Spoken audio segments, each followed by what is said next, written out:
but can't be biased as a judge. Well, as a commentator anyway. But going Antiyami, biased. Okay. Salad has absolutely zero bias. I have zero bias. Quarterfinals, you can Losers say. quarters. Losers quarters. So just, that way it'll fit, I guess. I believe they're going to probably go to a very well-known stage like Temple or... Possibly Great Cave Offensive, that would be the best one. That would be, actually. You know, with Corin's up throw, you could just throw him straight into the lava with the kill. Yeah, pretty much. Yes?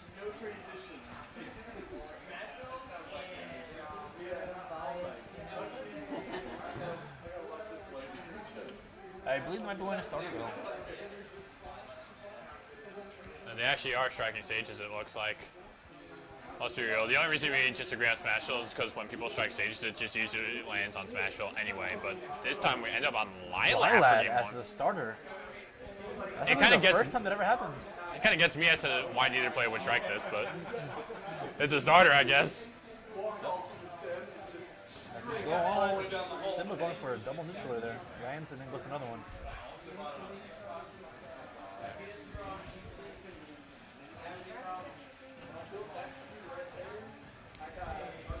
You're good. Oh. Because it's on the TV just fine. But Simba off of the stage, Antiyami to a very small lead at this moment. Antiyami, like you said, has lost the last two times, and he definitely wants some redemption here. Oh, Simba managed to punish that a little bit, but gets hit by it in return. Antiyami with a nice throw.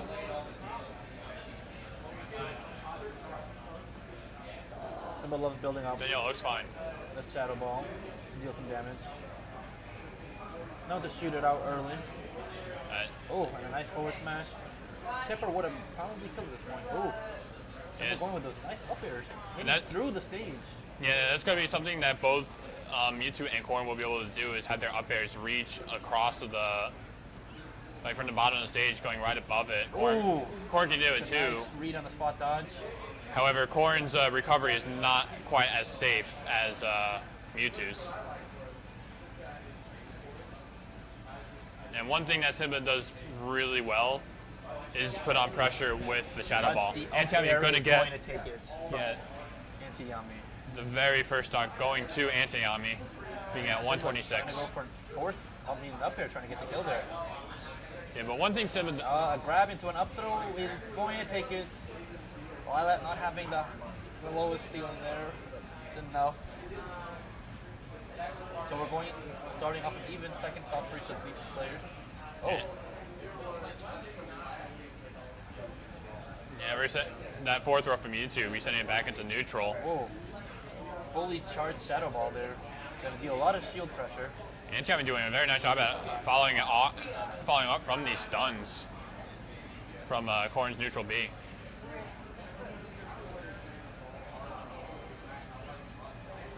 Antiyami on a pretty solid percent lead at the moment. Oh, and another hit with a stun, but not quite going to do much anything this time. Simba was a little bit too far away for that, as he had air dodge, but he still landed into the projectile anyway. Oh, and the recovery from Concord. Get an ugly hit on Mewtwo. That was a pretty ugly situation. Down. Pretty ugly situation for Simba to be caught in, and just getting spiked off of the stage. Goes to Antiyami.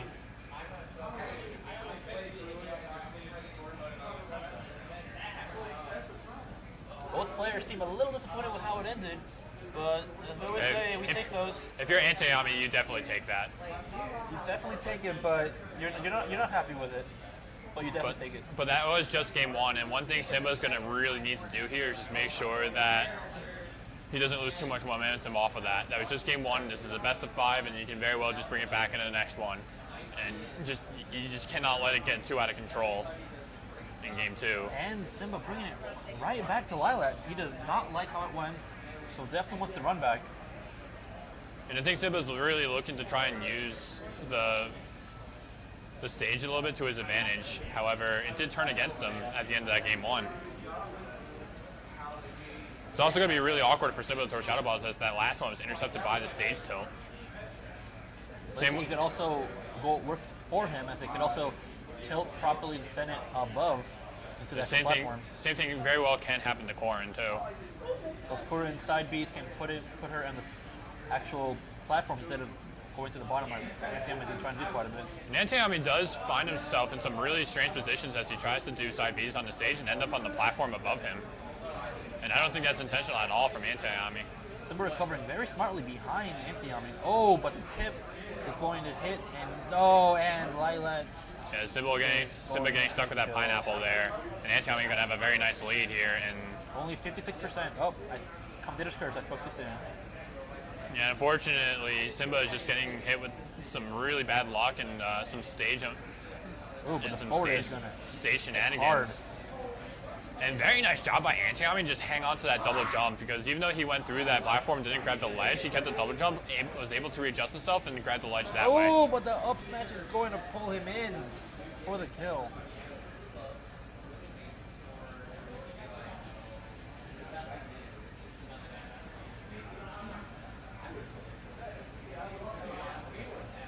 Simba just dealing a lot of shield pressure with his shadow balls. Opting to go for the up B for some reason, man. Yeah, And he got pineappled by the stage once more. Yeah, Simba is really going to need to consider going to another stage right now, because he's getting stuck in these really unfortunate situations. That is a 2-0 lead for Antiyami. Still anybody's game, but Simba is going to need to work to bring it back. I would give the lead to Blvd personally, but we can't do that. So. But at the very same time, Simba did end up going to these stages. He did not strike it, and he also counterpicked it as well, trying to run it back. What now? All right, so Simba changing up the stage, going to Final Destination for Game 3. Antiyami does have a 2-0 lead at the moment, though, so Simba's going to have a pretty tough hill to climb. But it's a very well-known player, and he's definitely able to bring it back. As he's clearly shown here, a very early lead for Simba, dealing 66%, 74 damage actually. But Antiyami not allowing it to happen. Antiyami, some damage. Yeah, Antiyami actually had the read on Simba's ledge option. Ooh. But unfortunately, the window of punishment was really small, and Simba was able to shield it. Simba already with 120% on Antiyami.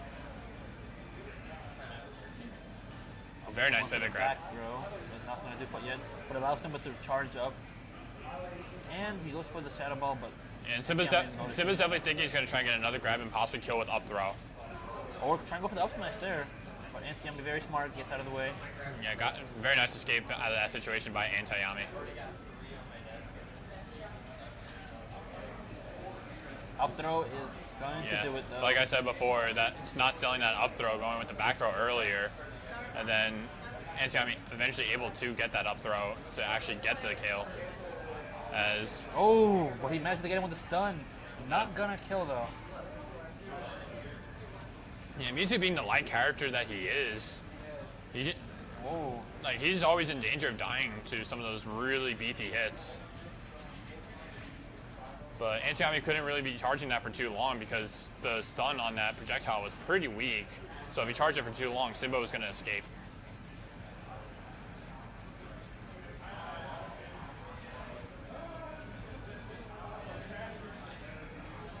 Simba playing very safely, trying to get some damage up onto Antiyami. Nice jab into up tilt. I thought there. That was pretty silly as to how those two platforms kind of just passed by each other like ships in the night. Neither of them charged all that much. Antiyami looking for those 2 frames. Oh, but he gets a stun and gets the kill with the bite. No, it's still just quarter. Alright, so Antiyami at 92. Right back. Yeah, but he is sitting at 92%, so Simba does still have a very solid percent lead. And Antiyami can definitely get some sort of rage kill, though. He definitely can't sell short those tipper options that Corrin has. Simba trying to get in that up smash a little bit, but very nice awareness by ANTIYAMI to know it was coming and just go take himself a little bit further off to the stage, not laying on it, just go for the ledge instead. But Simba also trying to go for those fully charged shadow balls. And Simba actually doesn't really charge the shadow balls all the way. What he does is he'll leave it like next to fully charged so he can fake throwing it. So sometimes he doesn't always throw it. However, when it's fully charged and hit B, Mewtwo just throws it.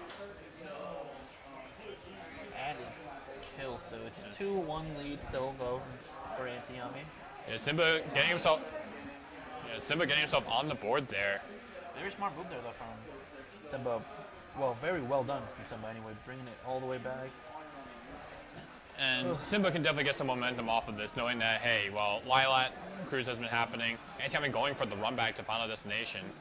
I personally might not agree with this, but that's just me. And Simba's really good at getting those really quick strings together, starting with relatively safe, not fully safe. Commentator's curse there though, as but quick attacks that just string together really well. String from ANTIYAMI brings it back constantly.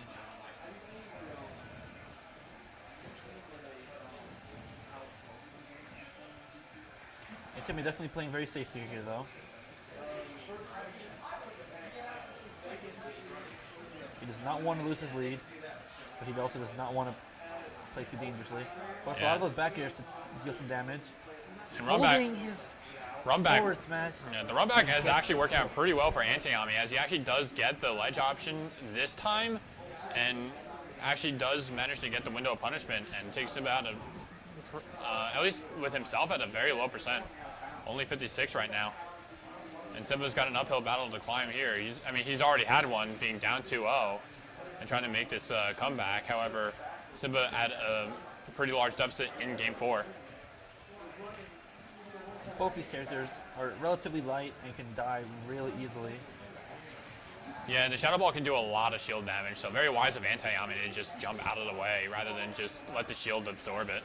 Oh, but a nice perfect shield will negate that damage, but he lands into an up smash, which is not going to do much as Simba does not have any rage. However, that being said, it does put a lot more pressure on ANTIYAMI because that was really close to killing and put on a decent amount of damage, and at the same time, it let ANTIYAMI know that Simba can definitely just run right underneath him throughout that up smash, and with Mewtwo being as fast as he is on the ground, sometimes people are just not going to see that coming, and you end up not thinking that Simba's going to do it. Oh, but he lands into the Shadow Ball. Yeah, getting caught in those landing situations, and Shadow Ball is just such a potent tool. Does a lot of damage, does a lot of shield damage, and ANTIYAMI is going to want to keep Simba off the stage as much as possible. Oh, but the tipper side B is going to take it. ANTIYAMI wins the set 3-1. Nowhere. Very unfortunate games 1 and 2 for Simba having to deal with Lilat. However, those were stages